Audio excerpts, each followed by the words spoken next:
صوبائی حکومت کی جانب سے خیبر پختونخوا میں مقیم مہاجرین کو واپسی کے لیے 25 مئی 2012 کی ڈیڈ لائن کے بعد افغانیوں نے بڑی تعداد میں رضاکارانہ طور پر واپس جانا شروع کر دیا ہے۔ 15 سال سے پاکستان میں مقیم بگرام کے رہائشی عبدالعلی کے مطابق واپسی کا فیصلہ انہوں نے پاکستان میں بڑھتی ہوئی مہنگائی اور اپنے وطن کی یاد کے باعث کیا ہے۔ پاکستان میں مشکلات یہ ہے کہ ہمارا کاروبار نہیں ہے، مہنگائی بہت ہے۔ واپس تو یہ ہے کہ ابھی اپنا ملک یاد آیا۔ جلال آباد کے رہائشی نجم الرحمان بھی وطن واپس جانے کے لیے تیار ہے۔ اس کے بقول افغانستان میں اب روزگار بھی اچھا ہے اور حالات بھی۔ من آ چکا ہے، ابھی من آ چکا ہے، لیکن میرا ملک آباد ہو رہا ہے، پھر جائے گا پوچھ واپس ادھر سے نور۔ میرا ملک آباد ہے، بس لڑی نہیں ہو رہا ہے، پوچھ جائے گا۔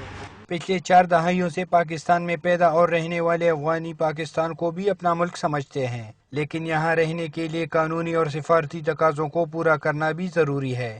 خطے میں جاری بد امنی اور جنگ سے متاثرہ ان مہاجرین کی واپسی اور آبادکاری اب بھی ایک بڑا چیلنج ہے، جس کے لیے اقوام عالم کو مزید اقدامات کرنا ہوں گے۔ عمران حسن، ڈان نیوز، پشاور۔